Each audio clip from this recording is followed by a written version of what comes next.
All right. Good morning, everybody. I hope that you are well. Uh, this is our first class, and this session is being recorded so that you can also find it afterwards, so that you can also go through it yourself. Anytime there is a glitch on my side, or you notice that there is a glitch on my side, you please tell me in the public section, public chat area, so that I can correct immediately, so that we don't waste a lot of time. Somehow the internet may be a little bit disappointing, so ensure that if you find any glitch, you just say in the public chat. Also, I will be welcoming any concerns, any question that you have through the chat area.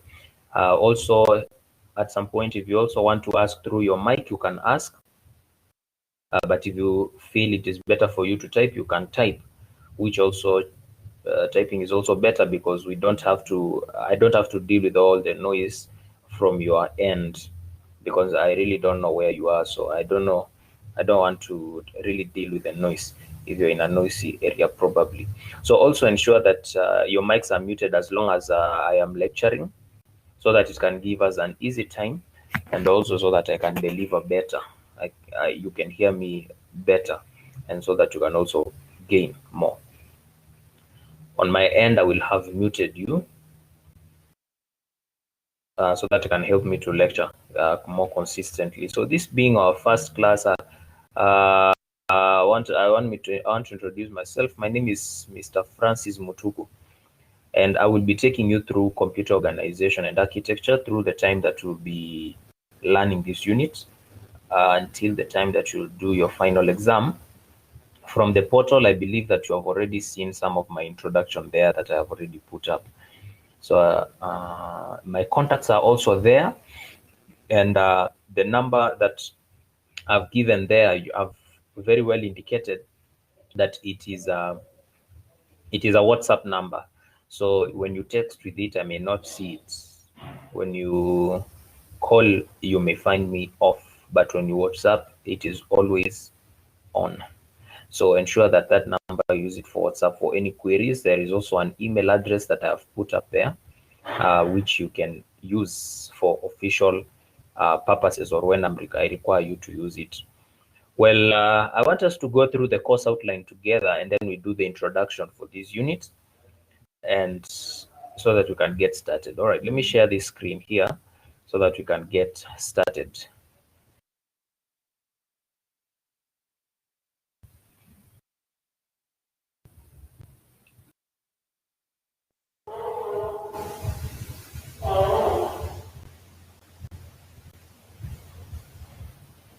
Okay.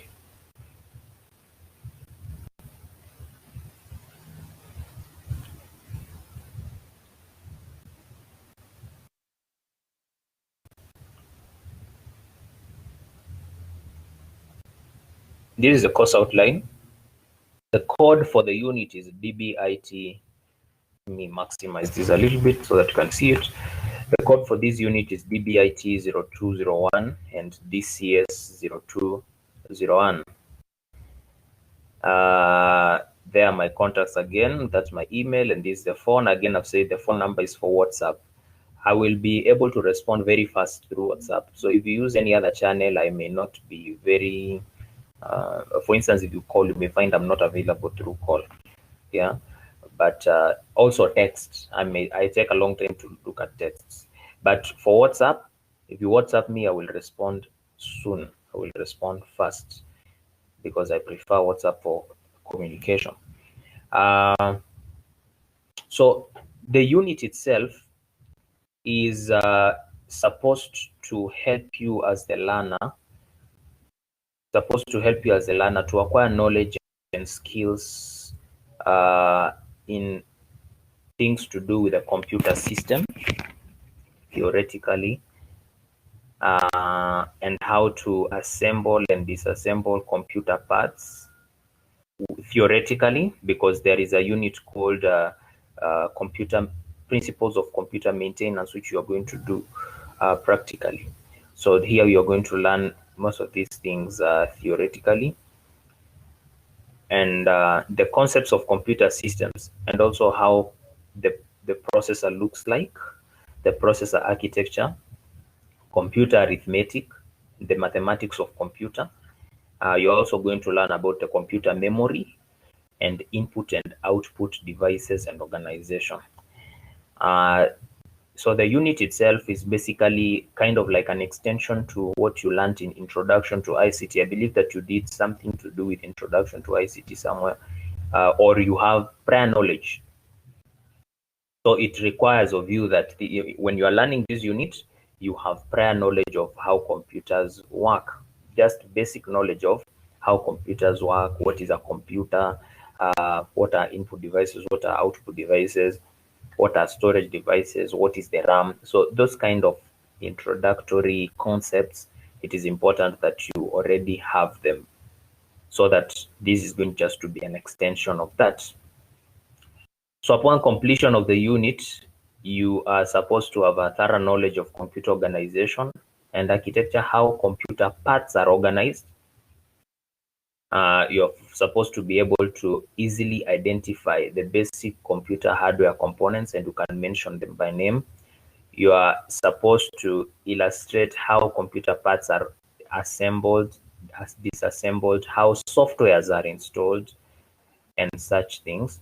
You are supposed to be able to also demonstrate an ability to troubleshoot a PC. You are supposed to be able to explain in detail with using ICT terms how computers work internally. How computers work internally. All right.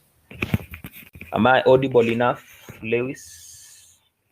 Am I now audible?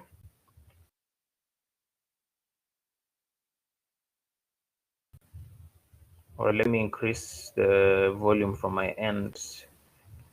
Am I audible now? Can you hear me more clearly? Okay. All right. So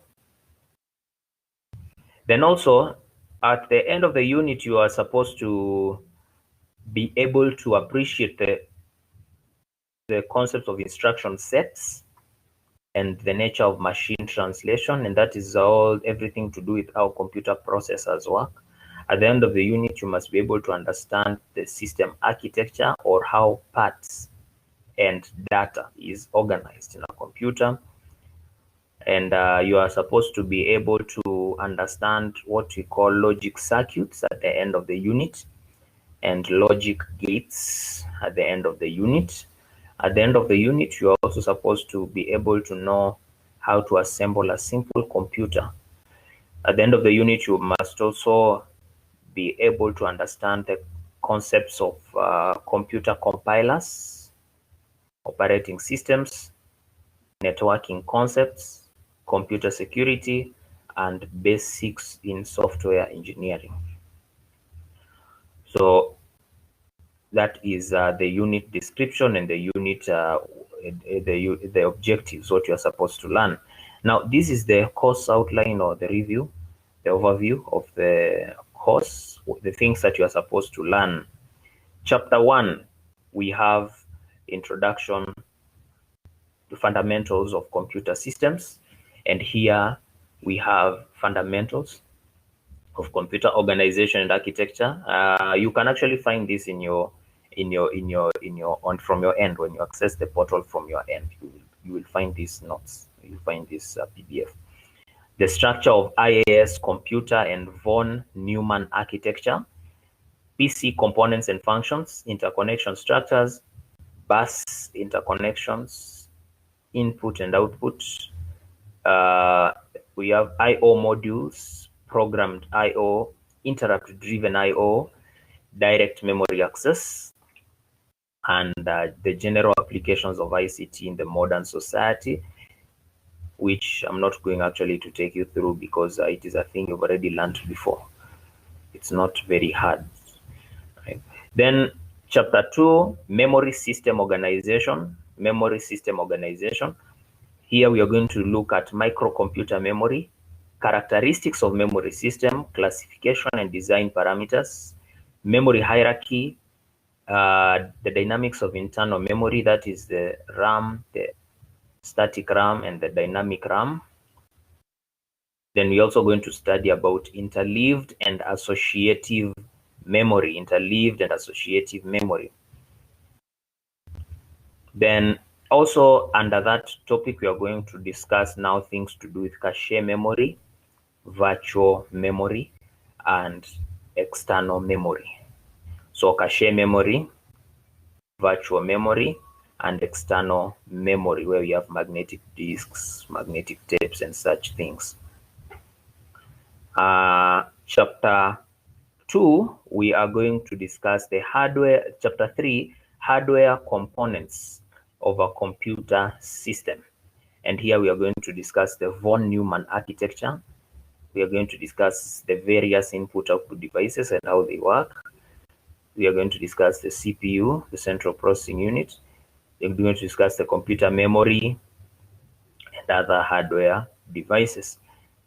Chapter 4, we are going to discuss is a microprocessor organization. Under it, we are going to discuss CPU structure and function, how the CPU works. And inside the CPU, we are going to discuss the arithmetic and logic unit, how the processor is organized, the structure of the CPU and the functions of the CPU, register organization.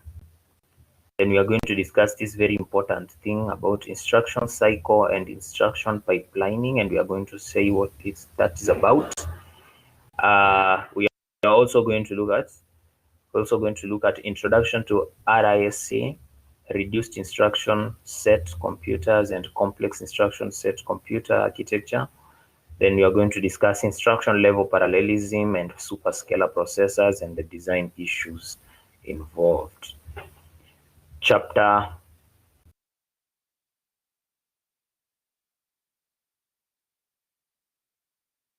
5.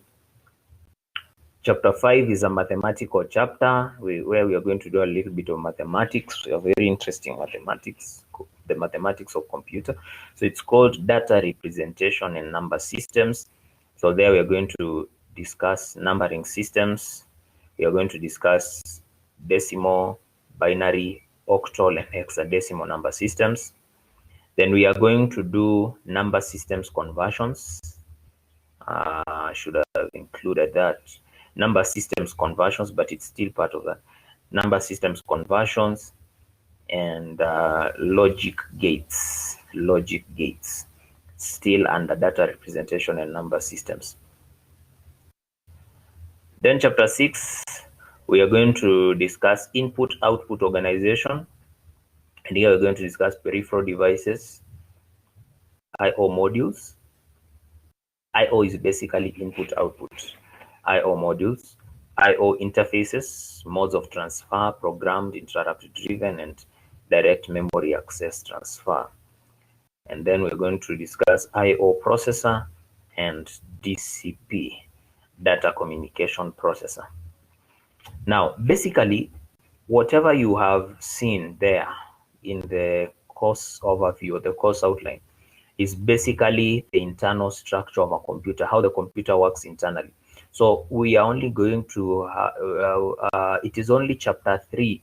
It is only chapter 3 where we will discuss the external parts. It is only chapter 3 where we'll discuss the external parts.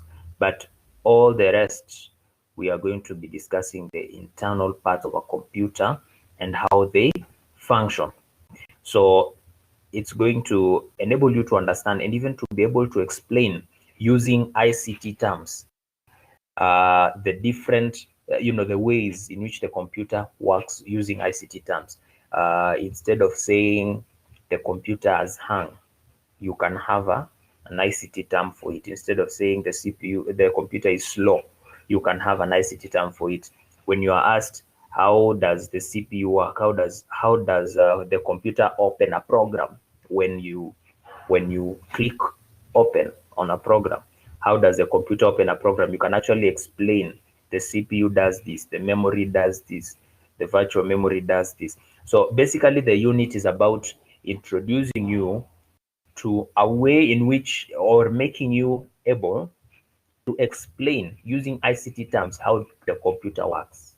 Okay, how the computer works. So basically, the idea behind the unit is to give you a knowledge of how to explain the function of the computer internally using ICT terms instead of using the amateur terms. Okay, all right. So what is expected? We are going to learn. You expect to learn through the following channels.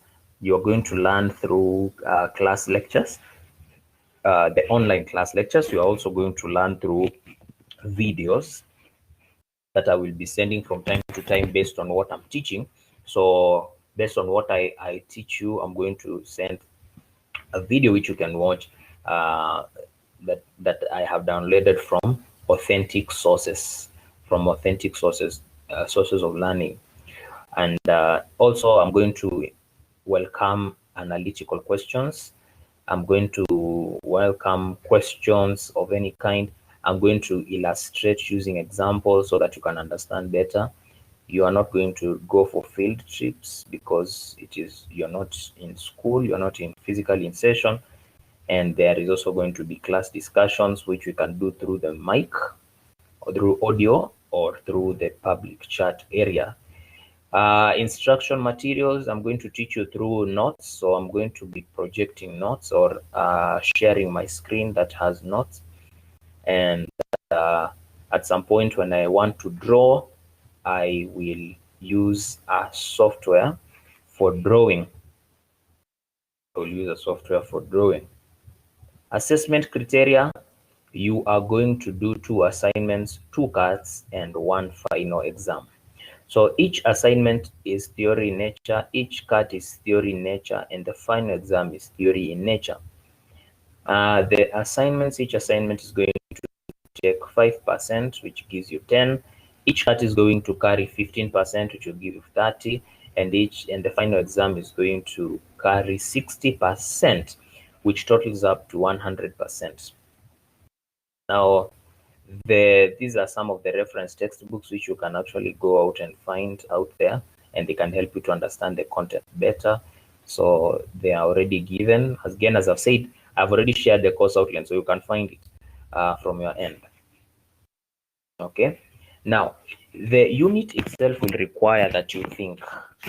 It is a theory unit, largely.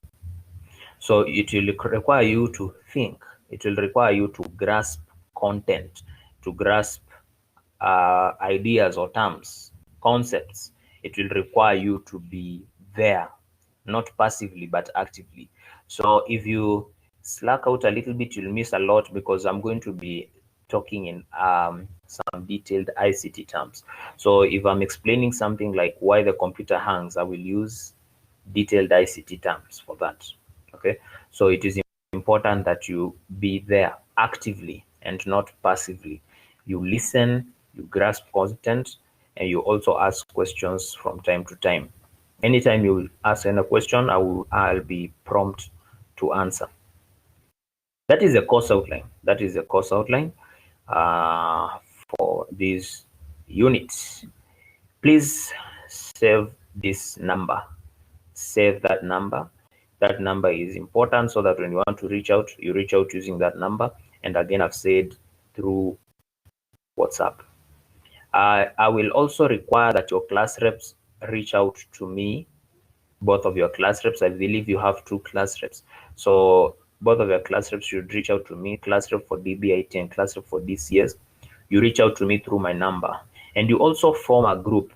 You form a group, the class reps. You form a group that will include both groups. Yeah, you form a WhatsApp group that will include both of these groups, DBIT and DCS. Both of the groups to be in the same WhatsApp group, and that group should be called computer organization or computer organization and architecture. So that if you want to ask a question that probably involves the whole of us, you can ask through the group, and I can see and I can answer. So ensure that that is done. Class reps, again, you reach out to me. You just WhatsApp me your name and your name end your course and you tell me you are the class rep, and that will be okay. That will help us to communicate better. All right. Any concern up to that point before I now go to the main content so that we can start our learning? Any concern, any question up to that point? Any concern or any question up to that point?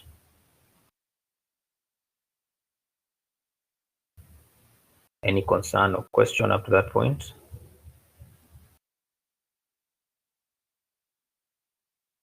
So just a minute.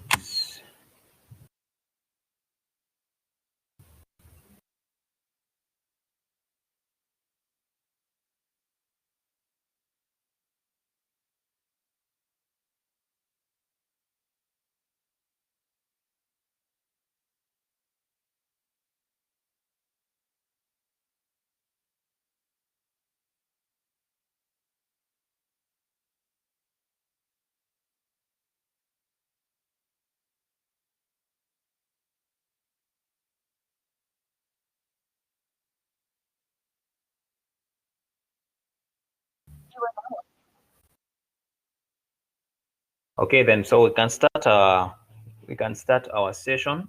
We can start our class formally now. Let me share the screen so that we can now go through the screen together for the notes that we are supposed to go through.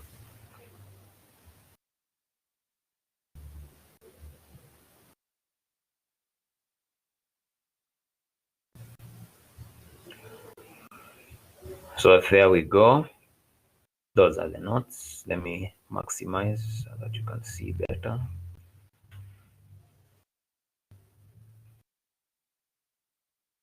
Computer organization and architecture. So let's start with chapter 1, fundamentals of computer organization or fundamentals of computer systems.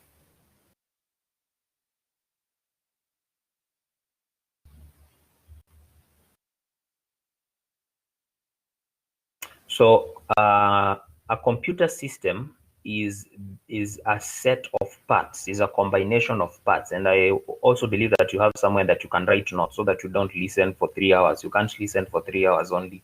You will not remember everything. Just pick out somewhere where you can write some notes for your memory.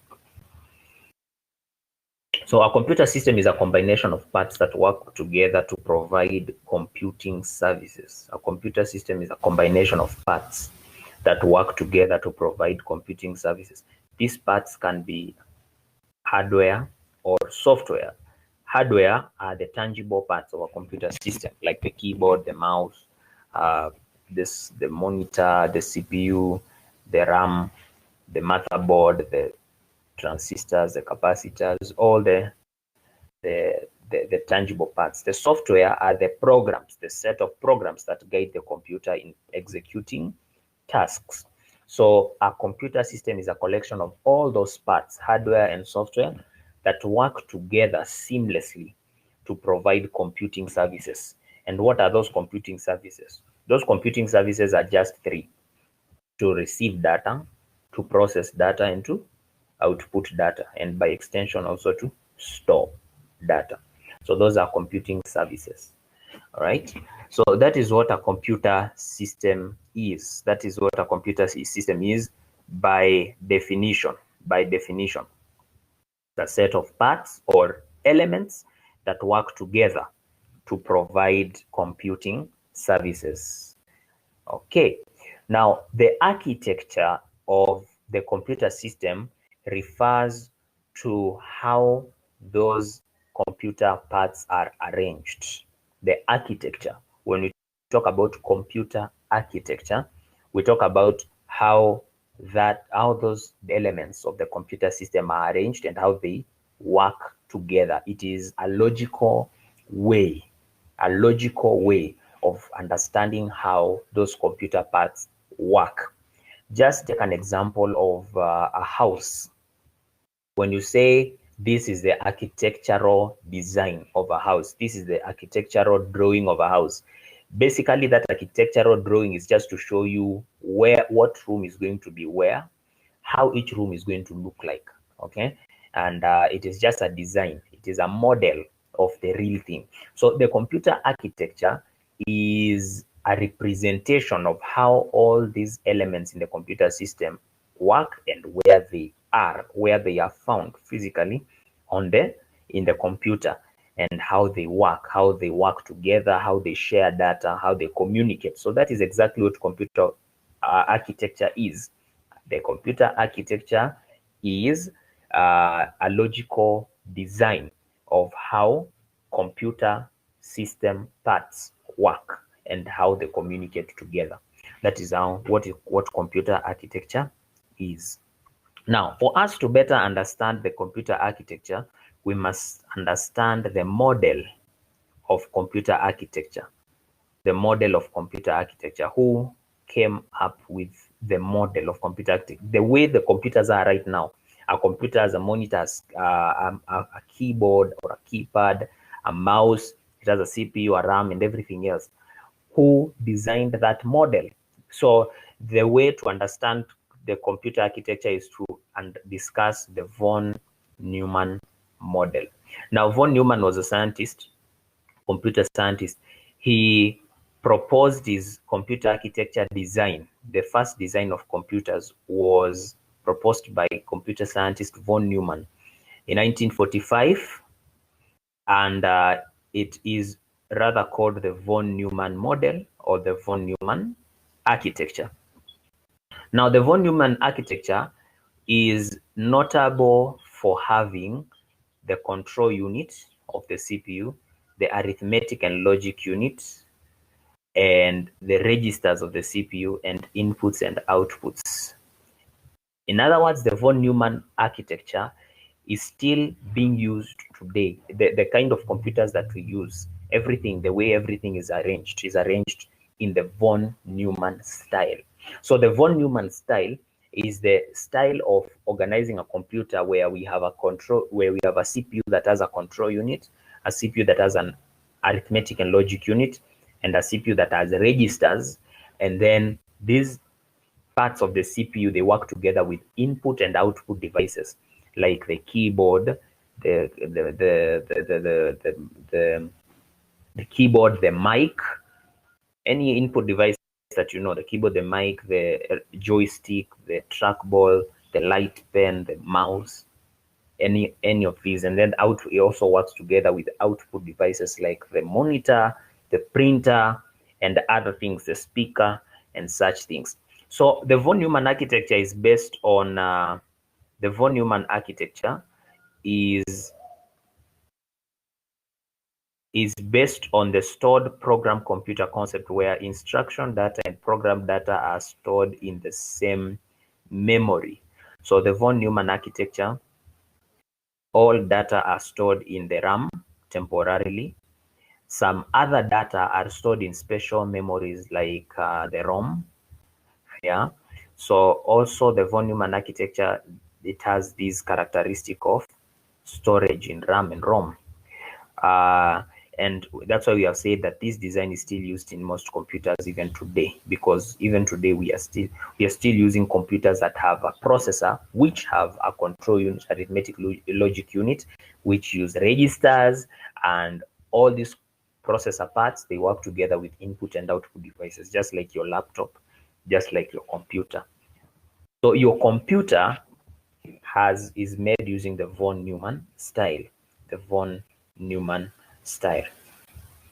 So some other characteristics of the von Neumann style of the computer is that it uses a single processor. Yes, like your laptop or your desktop PC, it uses a single processor. It is not a multi-processor. It does multi-processing, but using a single processor. Okay. It uses one memory for both instructions and data, and that memory is called the RAM. So it uses the RAM. It executes programs following the fetch, decode, execute cycle, which I'm going to teach you when we get to the concept of instruction cycle. So when you are asked what are the characteristics of the von Neumann style or the von Neumann architecture of computers, is number one, they have a processor that have a control unit, arithmetic logic unit, and registers. Then the processor works together with input-output devices. Then those are two characteristics. Then characteristic number 3, they use a single processor. Characteristic number 4, they uses one memory called the RAM.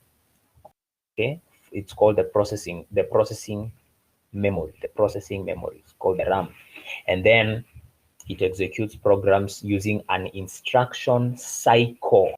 So this, what we call the fetch, decode, execute, is called an instruction cycle. The stages through which an instruction or a program goes through before it is executed, from the time it is opened to the time it is closed. Okay, so those are the 5 characteristics of the von Neumann style. It uses a processor and that processor has arithmetic logic unit, control unit, and registers. It uses input and output devices like keyboards and monitors and mouse. It uses one processor, it uses one RAM, and it executes in a cycle, which is called an instruction cycle. So please remember those characteristics. Again, I will also be having some guide notes which I can always be sharing, right? So let me see what we have here.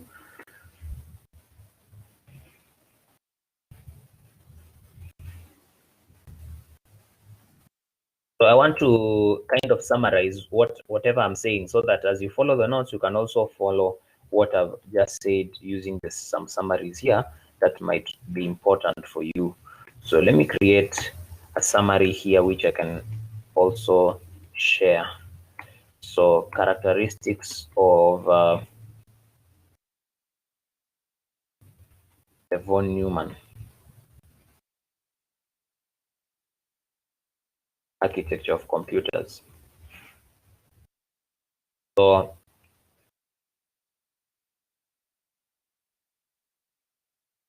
uses a CPU with arithmetic and logic unit. Let me share the screen so that you can see it.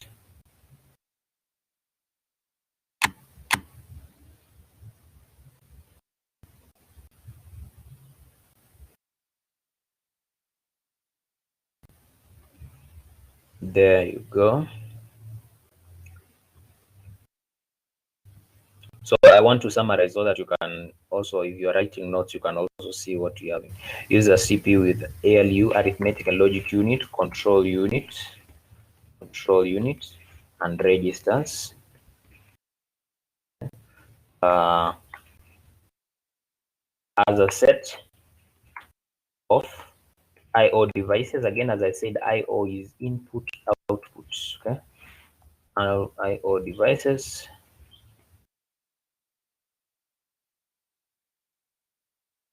And it has a single processor. It has a single processor memory called the RAM, or what we call the random access memory, and it uses an instruction cycle.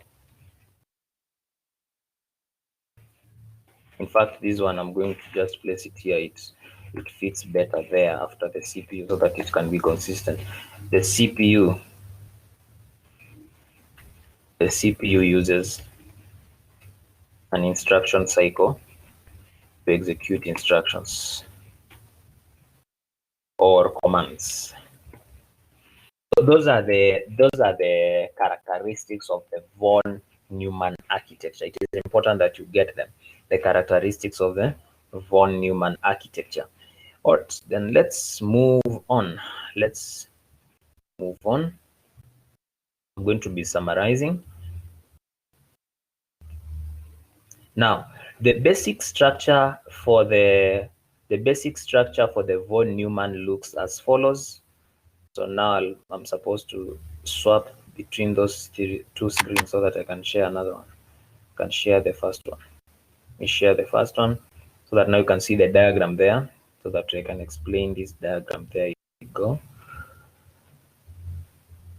There it is. Should come. Yeah, there it is. This is the diagrammatic representation of the von Neumann architecture of computers. It has a processor. Now look at how this looks. It has a processor there. The processor has a what? A control unit. It has a control unit. It has an arithmetic and logic unit, and it has a set of registers, which we are going to discuss what registers are and how they work.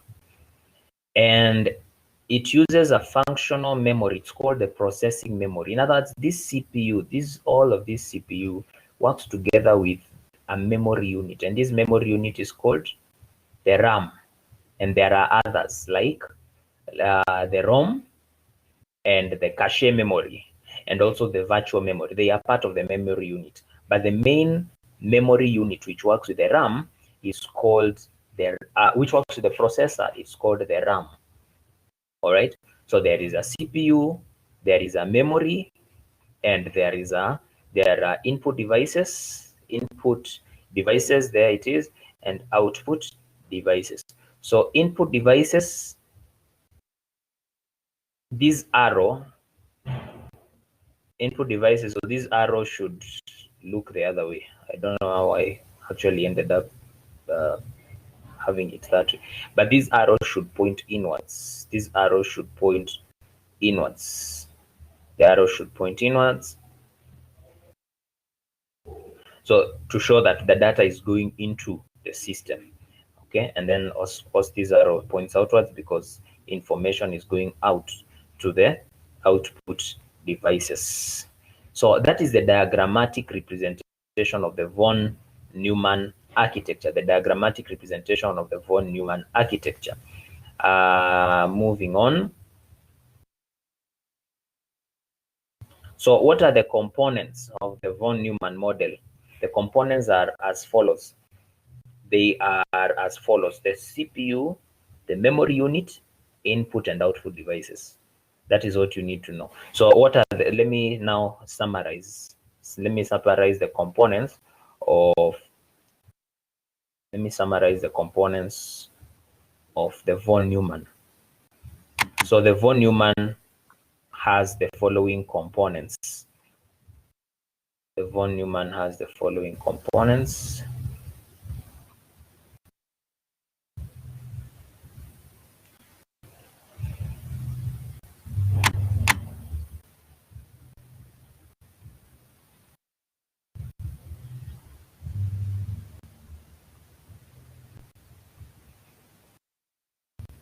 Should bring the screen. Okay, so these are the components of the von Neumann style. So the components of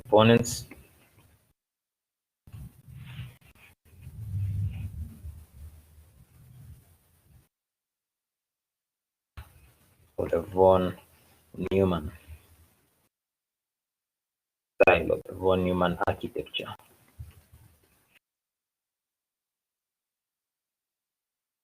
It has a processor. The components, you just look for them hapo kwa hiyo diagrammatic representation. Processor, memory unit, and memory unit here there are different kinds of memory. The main one is what? The RAM, and then there are others like the ROM, and then there is what we call the cache memory, and we call them the virtual memory. Those are the memory units. The memory unit is a unit of memories. A memory is a device, or a play or an area where data is stored, whether temporarily or permanently. And then it also has I/O devices. These are the components of the von Neumann architecture.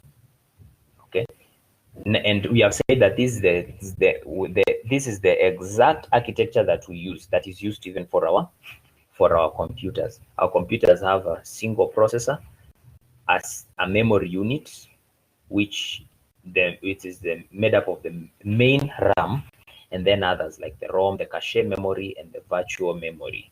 We are going to discuss all of this, so don't worry about them. We're still going to discuss them. And then I/O devices.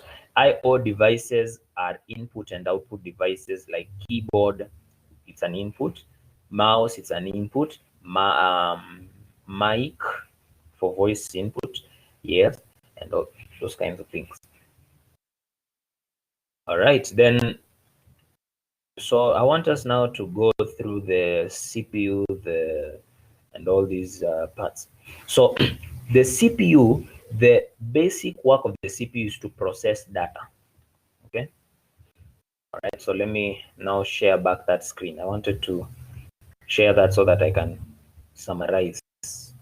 So now let us go back to these notes here. Let's go back to these notes so that you can follow through.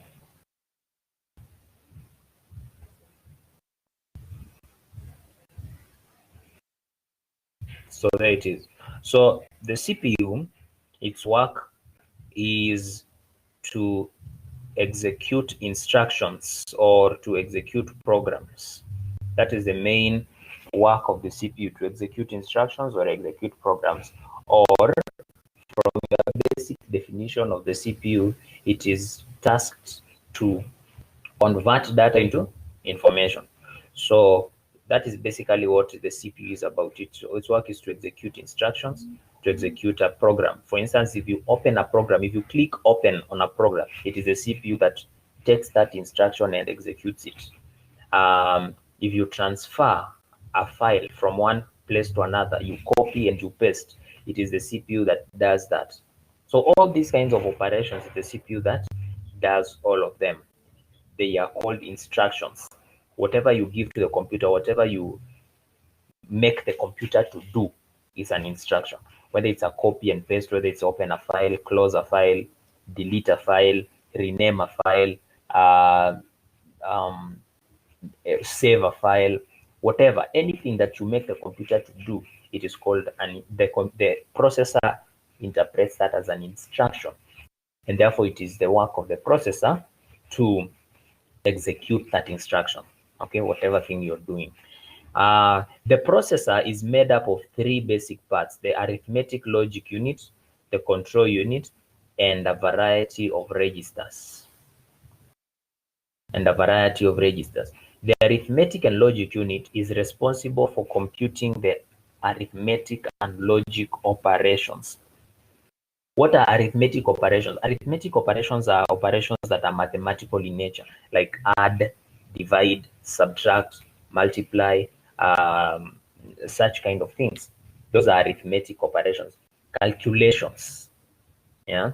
So for instance, if you click properties, if you right click on a file, and I click properties, how is the computer able to tell me that that file has this particular amount of storage? It consumes this particular amount of storage. The computer must be able to calculate that, how much memory it fills. So it is the work of the ALU to do that operation. Okay. For instance, let me share here. Let me share my whole screen so that you can see what I'm talking about. All right. So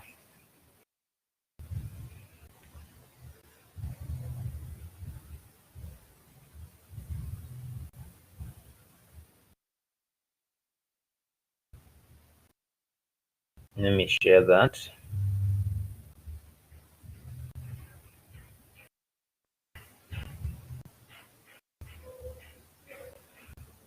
So you can see that whatever I've shared. So basically, this is just part of my local disk D in my computer. I just want to demonstrate something here. So if I go back here, this PC, I'm able to see local disk C, D, and E. Okay. Now, how is my computer able to tell me that local disk C has 90.5 GB remaining of 249 GB. How is it able to tell me that? If I go to properties, I right click on properties,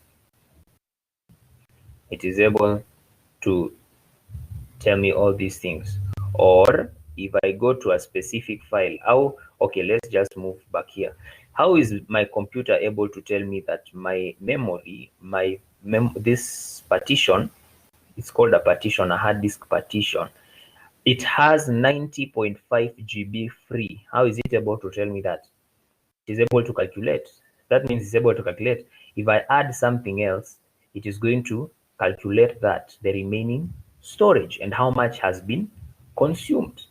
So it is the work of the ALU to perform those operations, the operations that involve calculations, okay? Operations that involve calculations. Or if I click on a specific file or a specific folder, I have a folder called ZTech, right? So I have a folder called ZTech. I'm going to right click properties. Now, look at that. So when you look at that, you find that actually it is able to tell me the amount of storage this folder occupies in local disk D, and it tells me ZTech has a size of 3.96 GB, right? A size on disk 3.96 GB. Okay, how is it able to know that? It's able to calculate the individual files that are in it and how much storage they occupy, sum them up together, and actually find that in total, that folder, the files in that folder occupy 3.96 GB. All right. So it is the ALU. The ALU is it's a part of the CPU that basically calculates things, right? Or let me stop sharing that screen and let me share back this screen. So, or when you plug in a flash disk and then you want to send a file into that flash disk. So your flash disk iko space imebaki space ya 899 MB. But the file that you want to send is 1 GB. Okay, so when you click copy and then you click on your on your flash disk and you click paste, it first has to calculate the amount of storage that file you are pasting will occupy in the memory device, in that flash disk or flash stick. Yeah. So how is it able to calculate? It's the processor that does that, and it is this part of the processor called the ALU, that performs that work. So it is the work of the ALU to perform calculations. And then what are logic operations? Logic operations are decision-making operations. Logic operations. These are decision-making operations. Decision-making operations are those that return true or false, yes or no. Okay.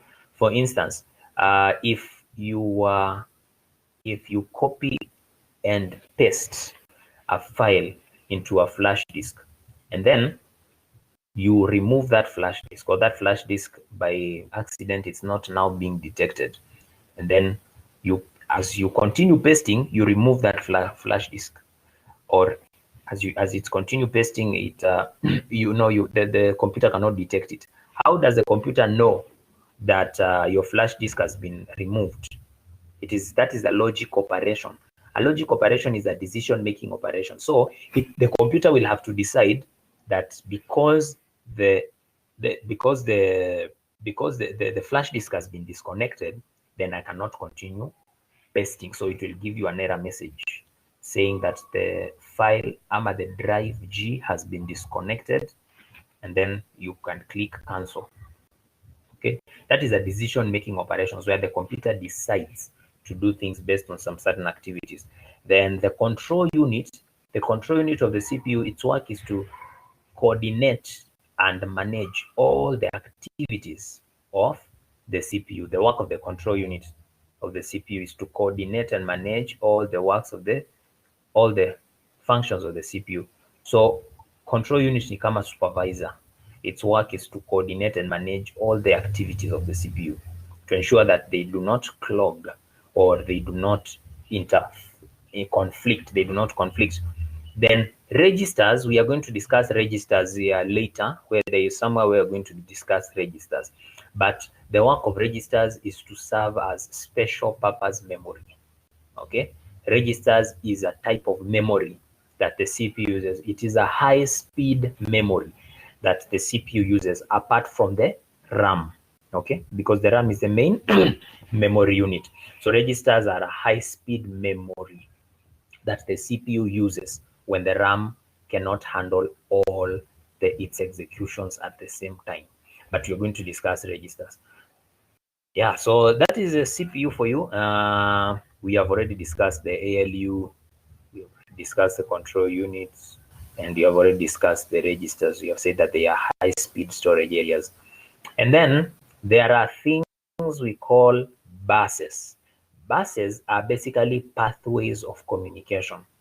Buses are pathways of communication. These are the means by which information is shared between the registers, between the registers. So for registers to share information or for data to be sent from one register to another, they have to pass through some means. So a bus is like a what? It's like a road.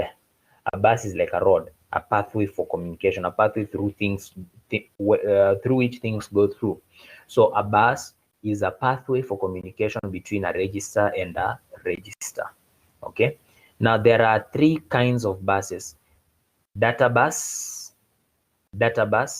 address bus, and control bus. Data bus, address bus, and control bus.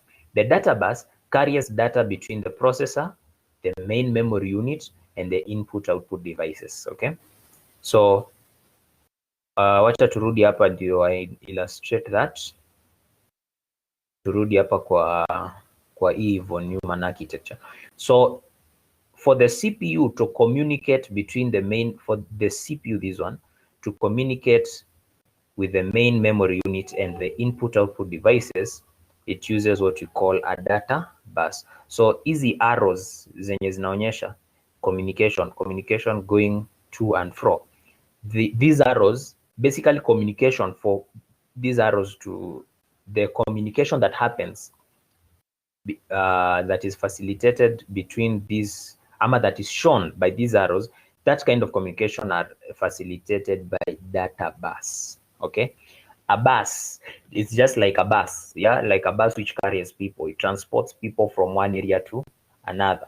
So a bus is basically a pathway for communication, the means by which data is sent from one point to another. The means by which data is sent from one point to another. That is what a bus is, the means by which data is sent from one point to another. So for the CPU to communicate, with the memory, and to communicate with I/O devices, then it uses what? Data buses. So ukiona easy arrows zenye zinaonyesha data is being sent and data is being received, easy arrows. Kumbuka nilisema hii arrow inafaa kuwa ina point inwards. It should not be pointing outwards. Okay, input device. Okay, this one, it should point inwards. This arrow here should point inwards. So these arrows, the communication that happens where these arrows are, facilitated by the data buses. Okay, all right. Then we go on.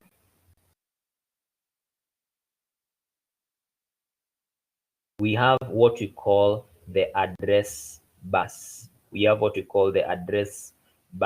at any point you feel there is a glitch from my end, you are not able to hear me, or you are not able to see my webcam, or you are not able to share the screen, you're not able to see the screen that has been shared, please say, so that I do not continue and you are lost. Okay, so the address bus, it carries the address of data between the processor and the memory.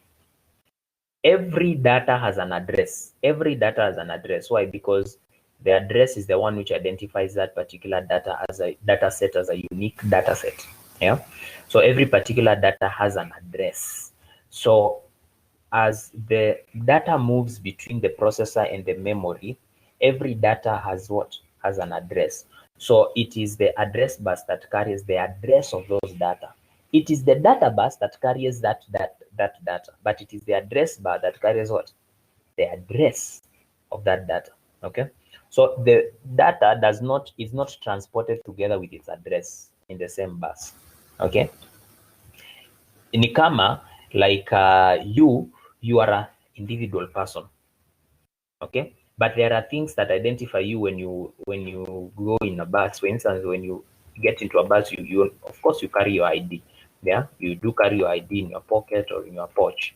Now it is like this: you are the one being carried by the data bus, but all of your ID numbers, they are carried by another bus. Of course, it doesn't make sense in real life, but that is exactly what this means. Okay, so a data bus carries the data between the CPU, the memory unit, and the input and output devices. Okay, then the address bus carries the addresses of that data specifically between the CPU and the memory unit. So while there is still data buses that carry the data between the CPU and the main memory unit, just as there are data buses between the CPU and input and CPU and output, there is also address bus that carries the data address between the CPU and the memory. So the address bus carries the address of the data between the CPU and the memory. And later we are going to discuss why is it important to carry the data separately and its address separately. It's all to do with the CPU organization in order to avoid conflict, but we are going to discuss that later. Then there is what we call the control bus. The control bus carries signals or commands from the CPU. Now, the control bus has one way of communication. The control bus carries data one way. That is what is the unique bit between the control bus. The address bus can carry data two-way from the CPU to the main memory unit, or from the main memory unit to the CPU. The data bus also carries in two ways, from the CPU to the main memory unit, from the main memory unit to the CPU, from the input devices to the CPU, and from the CPU to the output devices. But the control bus only carries one way. There is no back and forth. It only carries one way. So its work is basically to carry signals from the CPU to the different devices. For instance, if your monitor has been disconnected from your system unit, the CPU will send a signal. The CPU will send a signal that tells that it cannot find the monitor. Yeah, it is just one way. The monitor cannot send to the CPU, just one way. Or there are issues to do with booting. Your computer cannot boot. I think you remember what booting is from your introduction to computers. It is the process of self-check and preparation for use when the computer has been put on. So when the computer is not able to boot, the CPU gives an error message. That error message is one way. Okay, it is one way. It is not back and forth. So it is the control bus that carries such kind of signals that are only one way. Okay, so remember the three types of buses: the address bus, the control bus, and the data bus. Okay, the basic one is the data bus, then inafuatwa na address, then inafuatwa na control bus. Okay, so data bus ni ya kukari data between the CPU, the memory unit, na the input output devices. So kumbuka hiyo von Neumann architecture, the diagram. So hizo arrows zinaonyesha hizo buses. Okay, then the address bus is to carry the address of the data, not the data itself, the address of the data in between the CPU and the memory unit. And then the control bus, its work is to send one-way signals, okay, to the rest of the system. Like it can send signals to the monitor, it can send signals to the keyboard, it can send signal to the mouse, it can send signals to the different devices. Okay, and it is one way. All right. Let us move on.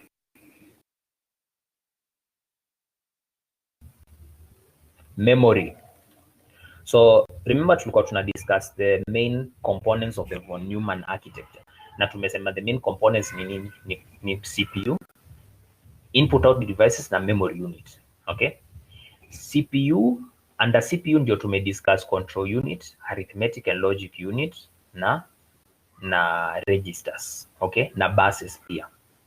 And then memory unit is now a collection of storage cells that which are with associated circuits needed to transfer information in and out of the storage.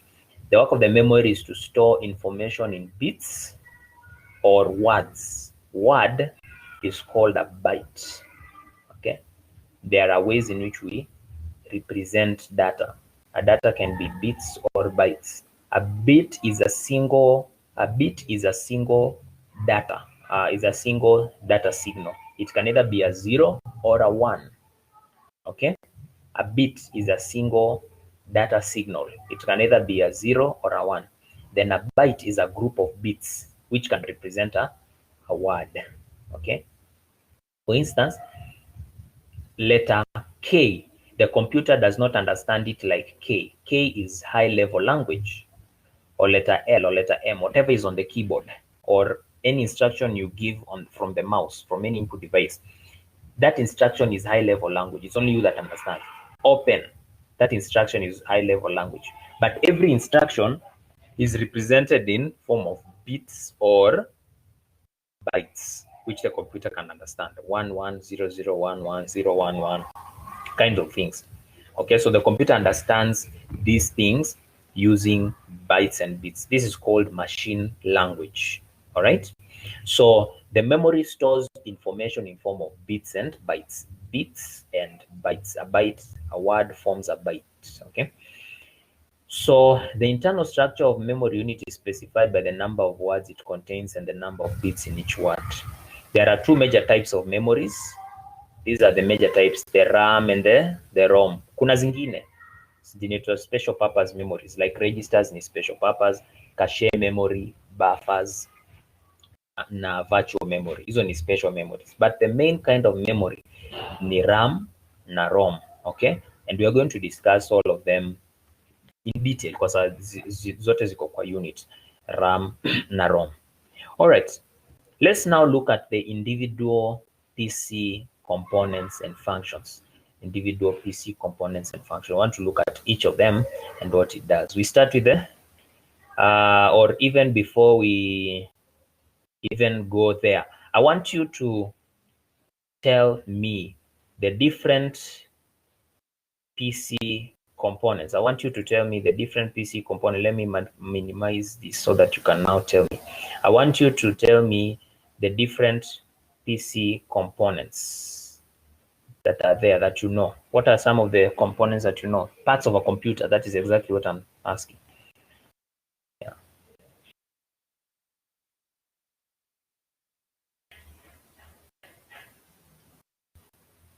Parts of a computer, which are they? The motherboard. Yes, motherboard has been said. The keyboard.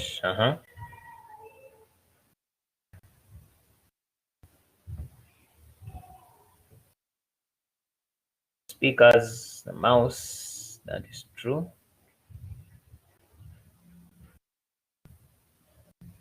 The monitor.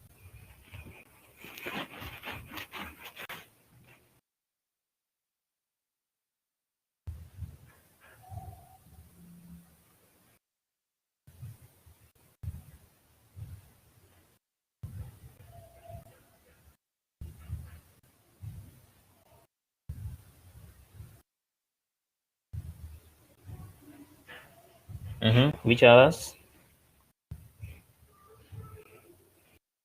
The hard drive.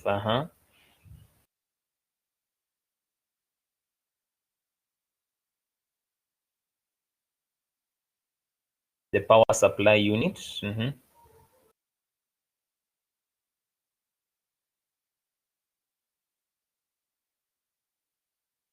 Adapter cards.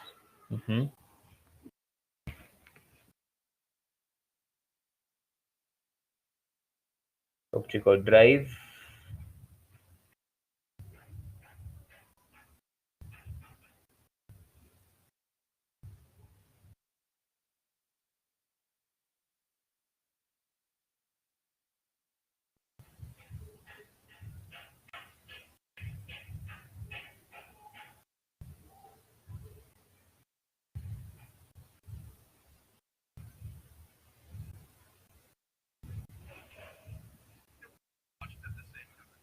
Yeah, there are the different parts of a computer. So we are going to look at each of them. We're going to look at each of them. So let's begin with the motherboard. The motherboard is basically, it's also called the system board or the circuit board. The motherboard is also called the system board or the circuit board. It is the host of every other component. In other words, all the internal components of a computer are connected to the motherboard, or they lie on the motherboard. All right. And that motherboard also has circuits. It has circuits where data can be sent to and from the different parts that have been connected. So the motherboard is basically it is like the main component apart from the CPU. It is like the main component of the internal parts. The motherboard is an internal part, right? So it is always in the system unit, inside the system unit, and its work is basically to host all the internal components. It is upon it that all the components lie on. All the components lie on. So it's called the motherboard. The motherboard. Why is it called the motherboard? It's called the motherboard because just like a mother is the one who normally carries the weight of the family. All right, and is the one who manages the family so much. So also the motherboard is the one that carries the weight of all the system parts. All the system parts lie on it or rely on it for communication. So they are all connected to the motherboard, and then that motherboard has circuits. So ukiangalia diagram yenye iko hapo, it's just a picture of a motherboard. Na unaangalia unaona it is made up of green parts. Now in real life, when these green parts normally look like lines. Okay, they normally look like lines, and these lines are for communication. They are circuits for communication. So CPU ikitaka ku communicate na registers, kuna circuits zinatumia. Power supply, kuna circuits zinatumia on the green parts.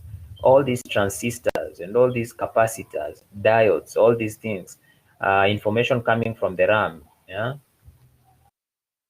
hizi zinaitwa extension slots. Okay, they are called extension slots. So hapa ndio unaweka RAM. I hope you can see when I'm highlighting. Huku ndio unaweka RAM. Okay, huku ndio unaweka RAM. So you can extend, actually you can extend the RAM. You can have RAMs and you can put them in the extension slots. So these are just transistors. These ones here, these are just transistors and capacitors. These are electrical parts. Watu engineering ndio wanazijua more what they do. These are transistors and capacitors. Okay, so these are adapters. These are extension slots. Oh, okay, these are adapters. These are adapters. These are adapters. These three, the white ones, the three white ones are adapters for network interface cards, video cards. Ukitaka kutumia your computer like a video platform, a video gaming platform, utaweka video card. So video card unaweka in one of these extension adapters, and pia network interface cards unaziweka hapo for networking. But then the RAM, I just confused these two. So these two here, these two black ones here are called the RAM expansion slots. The RAM expansion slots. The RAM expansion slots. All right, those are the main parts on a motherboard. Now, also the CPU lies on the CPU lies on the motherboard. This is called the complementary metal oxide semiconductor. I hope that you can follow as I highlight. I hope you can follow. You can't hear. Yeah, thank you, Kipkingeno. Yes, cables to connect devices are also parts. Helena, can you hear me now?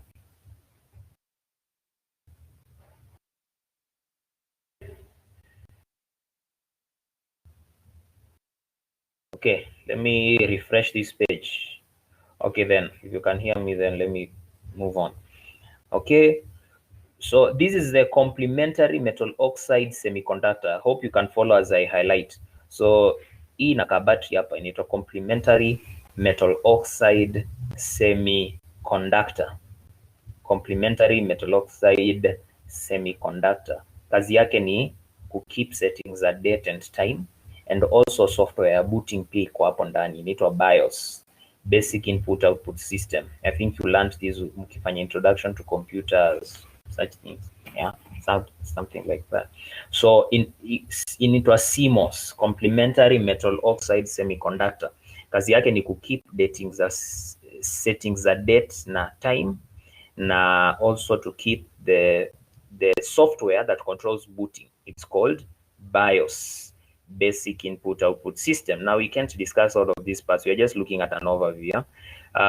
Then this is just an IC here, and just an IC, an integrated chip for data storage and for other functionalities. Also, this is an IC, this is also an IC.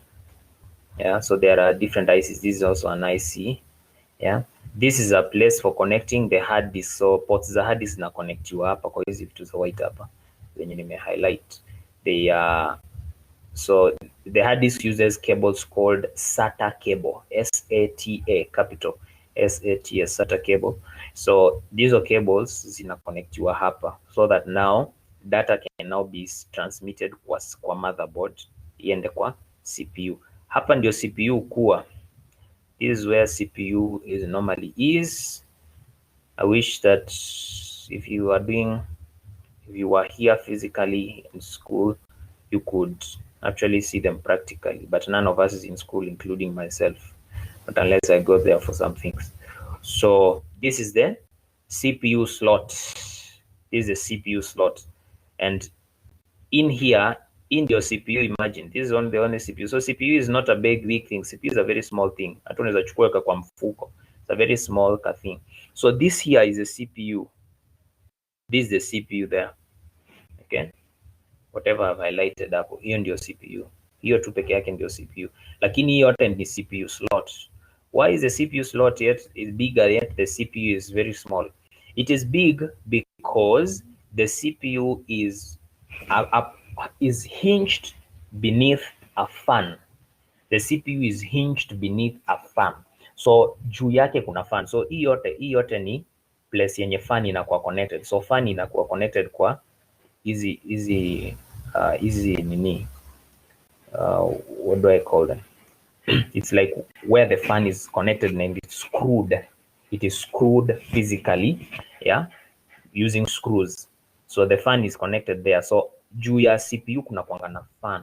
Ukitoa hiyo fan na ujaribu kuboot computer itakataa kuboot. It will give a beeping sound showing that there is a very important component that is not there, because the CPU cannot work without a fan. Why? Because the CPU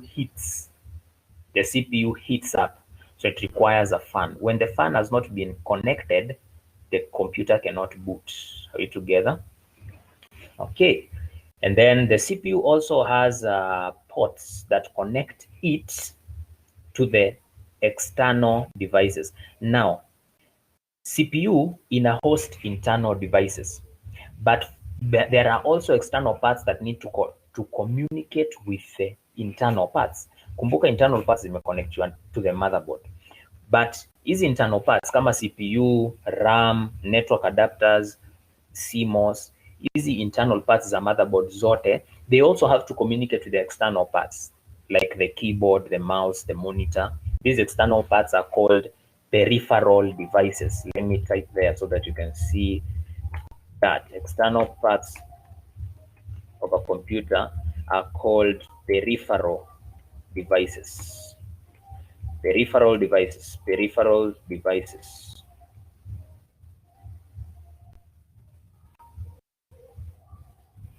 peripheral devices. So the external parts of a computer are called peripheral devices, like the monitor, the mouse, the keyboard. In other words, anything else that is not inside the system unit or it is not mounted on the motherboard is therefore outside the system unit. So kama iko nje ya system unit inaitwa peripheral parts, whether it's a mouse, a keyboard, a monitor, kama iko separate, and any other thing that you connect, even a printer, if you connect it, is a peripheral device. Okay, yeah. So those are called peripheral devices. Devices external. So these devices that are external, the peripheral devices, they need to communicate with the internal parts, like the CPU and the RAM and such things. So how are they able to communicate? If they are able to communicate, we go back to this diagram, and so that I can show you through what we call the hardware ports or the peripheral ports. This is the highlight hapo, the peripheral ports. So hii motherboard ingegeuzwa, and of course this is just a 2D image. Hii motherboard ingegeuzwa, you could now see hapa kuna audio jack, hapa kuna kwanga na audio jack ya output, unaweka earphone ama headphone ama your stereo system when you connect to your computer. It also has another audio jack for voice input when you are recording. Then hapa kuna this one here near flash disks. Okay, let me highlight it well so that you can see it. This one here, there, from nje, when you look at it from outside, it has ports for putting USB. So this is a USB port. A USB hub. It's called a USB hub because it has many USB ports, right? Then here, this is called a serial interface.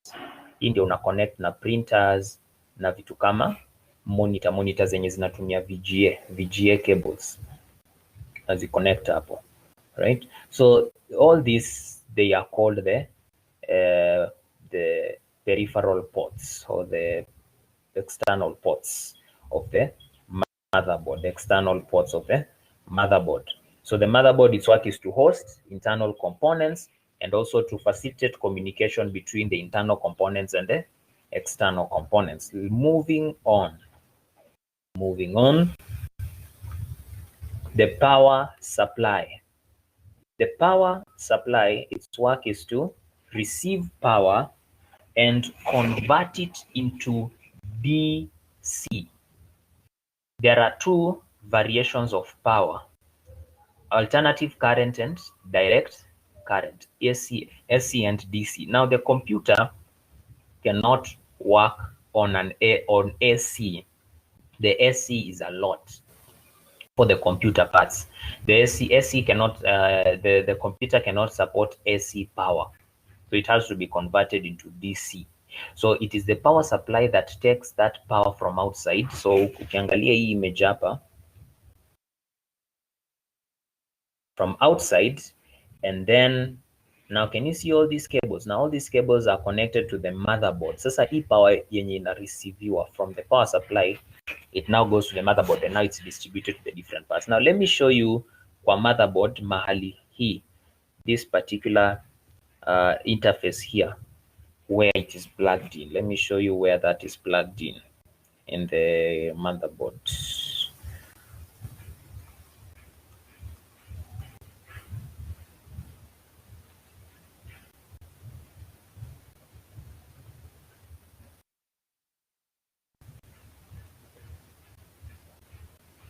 So it can either be here, depending on how that interface looks like. It can be rectangular that way. It can either be here or where is the other one?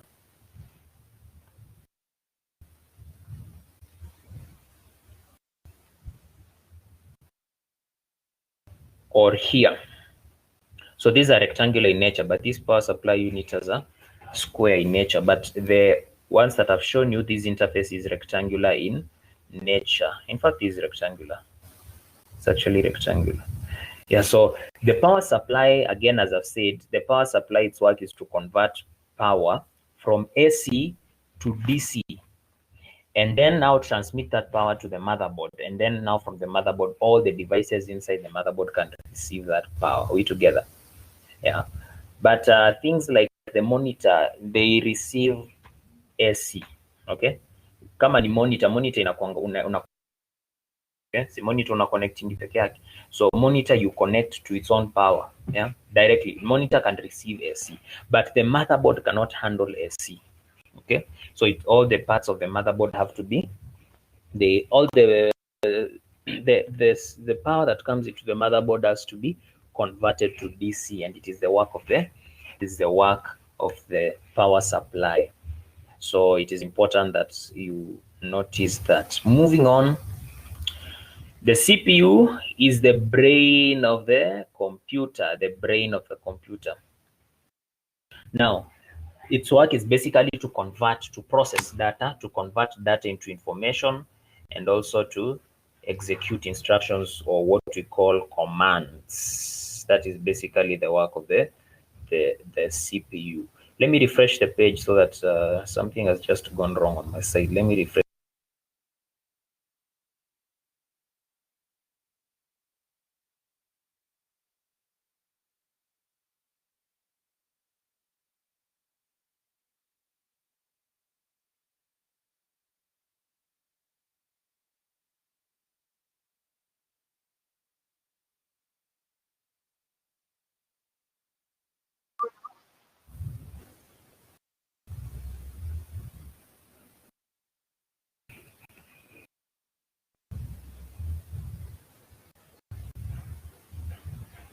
All right, there we go.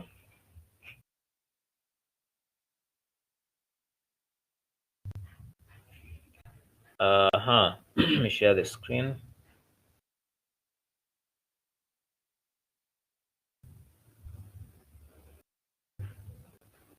There you go.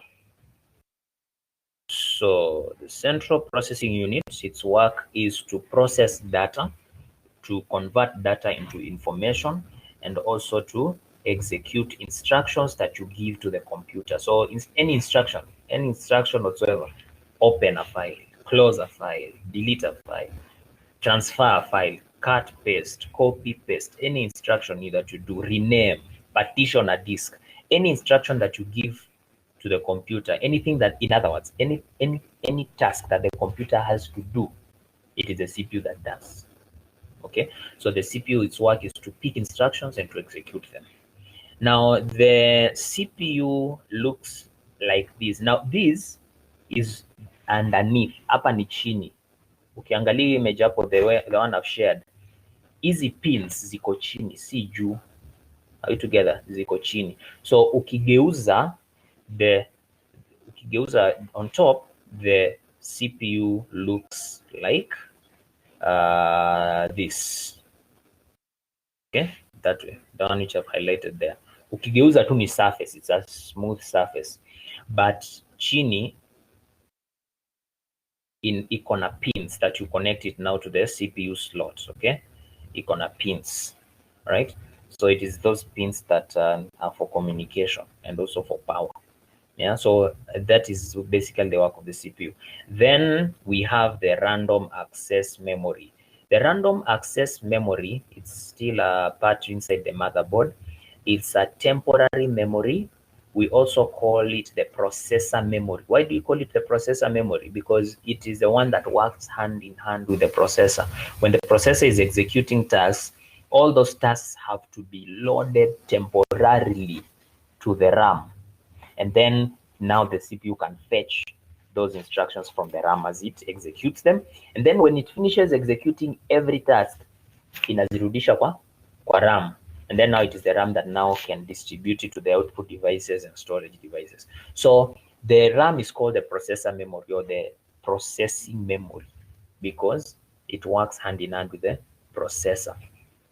And we have said that the work of the RAM is to hold data and instructions temporarily. Hold data and instructions temporarily before and after CPU execution. So it is important for you to get that. The work of the RAM is to hold data and instructions temporarily before and after execution. Na RAM inakaa hivyo venye unaona hapo kwa notes. Is the RAM. This is the RAM. So these are two RAM pieces, a piece of a RAM. These are two RAM pieces. I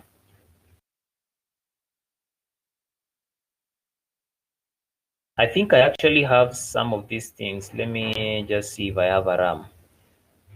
Let me check some. I think I have a RAM so that I can show it. Let me check.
Unfortunately, I don't have a RAM. It seems that I gave it away. I had some sets of RAM here, but I can't find them. So anyway, that is the RAM. This is how the RAM looks like, and the RAM goes into the RAM expansion slots. And unaona venye hii RAM inakaa, so katikati iko na gap, inakaa like a tooth gap, yeah. Hii iko na gap. Now, different computers use different kinds of RAM, okay, and also RAM have different storage. A RAM can be 2 GB, a RAM can be 4 GB, and such things. And then, so RAM goes into here, as I had shown before, hapa kwa motherboard, hapa ndio RAM huenda here. This is where the RAM goes, right? This is where the RAM goes. There, that's where the RAM goes. These are the two expansion slots for the RAM, okay? You just clip them. Unafungua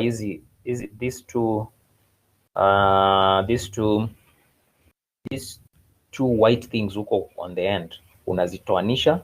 You just press them outwards, and then ndio zipanuke, and then you just place the RAM inside the expansion slot, and you press until it clips back. So you don't have to force it.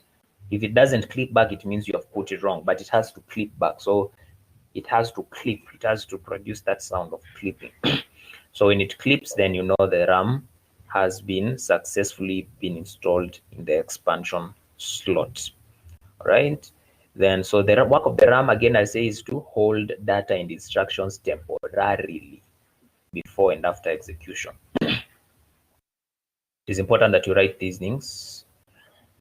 Then the hard disk or the solid state drive, the SSD or the HDD.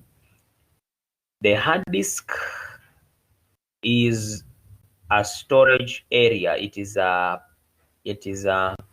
secondary storage media. The RAM is a primary storage media, okay?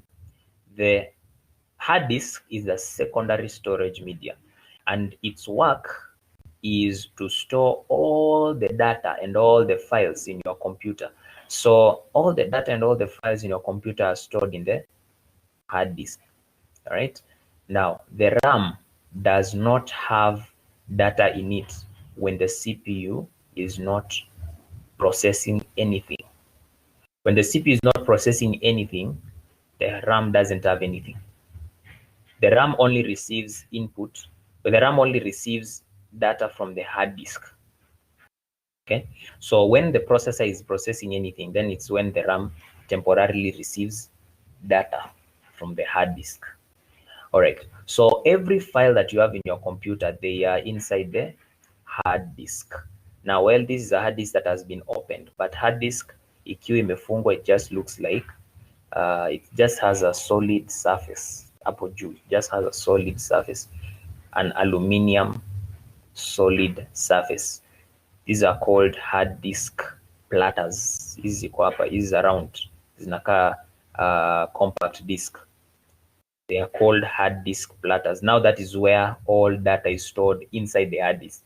In other words, in your hard disk, whatever we call the hard disk ni hizi disk platters. Hapo ndio data inakuwa stored. Okay, hapa hii yenye inakaa round, and na ziko, they are arranged the way you can pick compact disk na uziarrange pamoja. They are arranged the same in like manner. There is a grid axis in between that holds them, okay, together. So there are different disk platters that are arranged in a pile. All right. Then this is called a read and write head. This one. This here. Okay. Hii yenye inakaa mkono. Okay. This one here. Hii yenye inakaa mkono. All that, it's called a read and write head. Kazi yake, it's to read information from the hard disk and to store information into the hard disk. That's why it's called a read and write head. Its work is to read information from the hard disk and to write into the hard disk. So ukisave file, create document na usave file, your files itakuwa stored in the hard disk, in one of the partitions of the hard disk. Hard disk yako iko na partitions. Then ukisave hii read write head, the write head is the one which is going to write that information or that file into the hard disk, so that now next time you can open it, okay, it will be in the hard disk. Or you copy and paste a movie from the flash disk into your laptop. As you paste, it is the work of the hard disk that pastes it, okay, in a store kwa hard disk. Reading, for instance, you are copying some file from the hard disk to a flash disk. You're copying a file from the hard disk to a flash disk. So as you are pasting, it is the read head that reads, okay? It goes through the disk platter, reading that file, all right? And sending or transmitting the content, the bits or the bytes of that file to your flash disk. Or when you click open, you right click on a file and you click open, that file already exists. If it does exist, it exists in the hard disk platter, in one of the hard disk platters. So it is the work of the read head to read that file and to open it, okay? So hii inaitwa read and write head, na hii inaitwa disk platters. Hizi zenye is around hapo, zinaitwa disk platters. Okay. Let's finish so that I can now allow you to go. So the work of the hard disk is to store files, okay, and then this is called a solid state drive. Hii yenye tumediscuss hapa juu inaitwa hard disk drive, okay, HDD, hard disk drive. But some laptops you're going to find ziko na SSD. Now this is called a solid state drive. Now, the difference between a solid state drive and hard disk drive is that reading data from a hard disk drive is faster. Not from a solid state drive is faster. And also writing data of files into the solid state drive is faster. Also, a machine that has a solid state drive, an SSD, boots faster than a machine that has an HDD. Okay? It boots faster, right? Because accessing files from the hard disk, from the solid state, not from the hard disk, from the solid state drive is faster. So therefore, ukiona machine yenye iko na specifications ya SSD, by default that machine is more expensive than a machine that has an HDD, okay? So SSD is one of the best upgrades for HDD because it makes the computer performance be faster, reading files, opening files, closing files, renaming files, things like that, copying and pasting. It makes activities fast. So solid state drives are the best upgrades for HDD because of the speed difference, which is amazing. Then video cards. A video card is a dedicated unit for handling the output of images to a display. A video card. So you normally use video cards, especially when you want to convert your computer to be a gaming platform. Okay, so you just basically connect that. And where do you connect it? Hii yote hii hii yote, this all this diagram, it's a video card. Hiyo yote venye iko, it's a video card. Okay, na nje yake, so okay, let me just go through this polepole. Nje yake, outside the video card hapa unaangalia, unaona hiyo aluminium, that aluminium part hapo, the gray part, hii ni protrusion yenye na protrude from outside. Okay, na from outside, then now you can connect what your hard, your whatever, your gaming things. Okay, you can connect your gaming devices, okay. Then now inside, now this is the internal parts. Okay, these are the internal parts of the video card. These are the internal parts of the video card. Ukiangalia hapa vizuri, hii inakaa kama RAM. Can you see this slot? Hii slot yenye sasa inaenda kwa motherboard. It almost looks like the RAM. Now where does that go? That goes here. Hiyo inawekwa hapa. It is plugged into here. It is plugged here.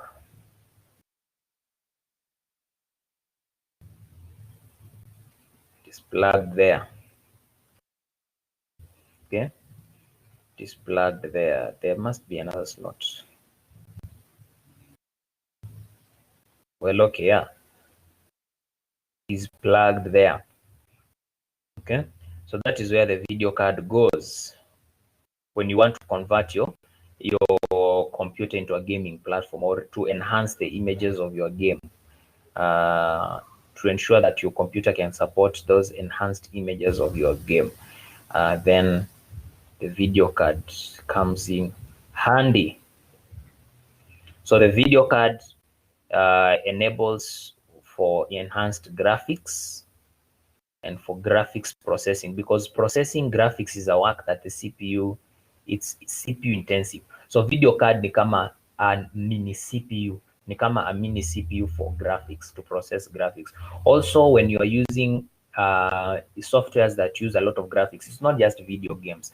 When you're using softwares that use a lot of graphics, like or they use 3D graphics, like simulation and design softwares, AutoCAD, PageMaker, and such enhanced systems that involve enhanced graphics, then you will require a video card, right? Then optical drives. Optical drives are basically drives to read CDs and DVDs, okay? They are drives to read CDs and DVDs. And of course, you know what a CD and a DVD is, and we are going to look at them also later. So a drive is a device which reads and writes, okay? Then there are input and output devices. Input devices are devices which are used to enter data into a computer. Input devices are used to enter data into a computer. Output devices are used to display or give out information from a computer. Input devices are like keyboard. You can see a keyboard there. You can see a mouse there. Yeah. Oh, there is a very good illustration for motherboard here. So motherboard haijazi the whole system unit. Motherboard tu ni peke yake, okay? So ukiangalia hapa hii motherboard tu ndio hiyo. There are other parts yenye ina motherboard, right? So kama hapa, this is the power supply. Hii, okay, sorry. This is the power supply. You can see it there. RAM kuwa hapo ziko kwa motherboard. Heatsink.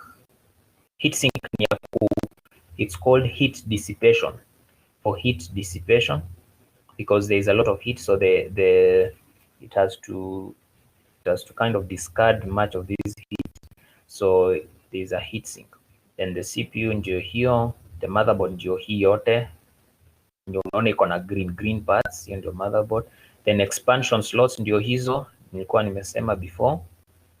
Then hapa ndio kuna optical drive, hapa ndio kuna drive, no, hapa ndio kuna fan. Hii ni fan, is a fan. Okay. Hapa ndio kuna fan.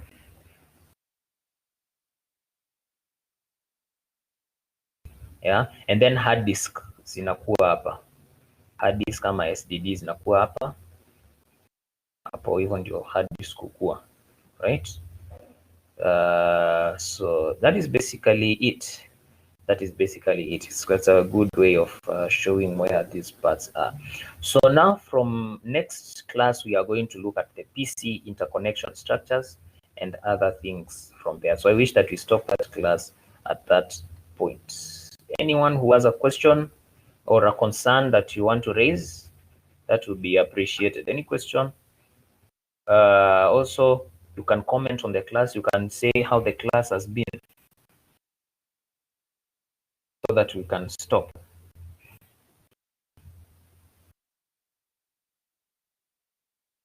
So any comments on the class or any questions from the content we have covered?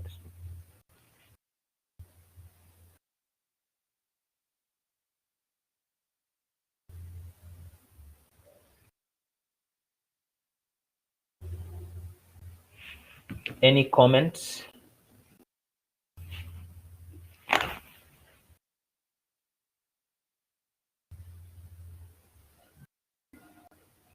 All right, thank you, Kipngeno.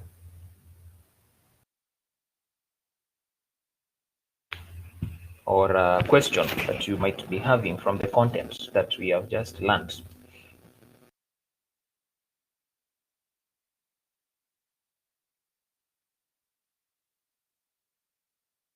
Thank you, Dennis.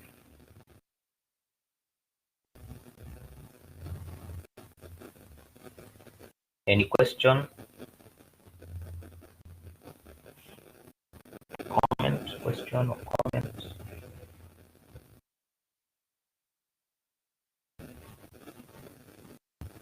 Thank you, Chesira.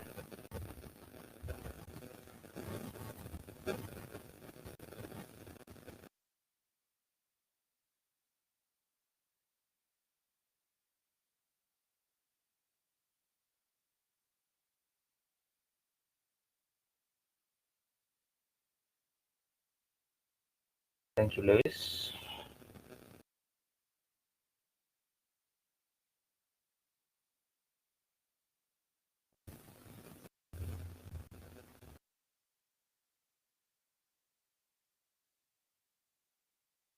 Thank you, Njuguna.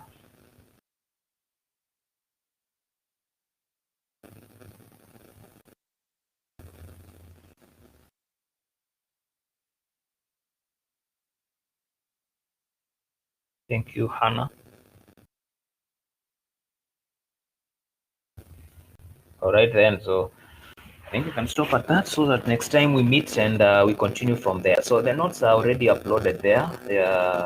So that you can go through whatever we have learned. And also I hope that every time when we are discussing these things, you are making notes, short notes, because if you follow the the the, the PDF only, the PDF has a lot of information. That is why there is a class. Otherwise, kama kungekuwa na maana ya class, we could just share notes na tukae some na ungoje exam. But the reason why there is a class is so that whatever is in the notes, the teacher can explain. So then the teacher is able to make the notes that are already in the PDF come more alive.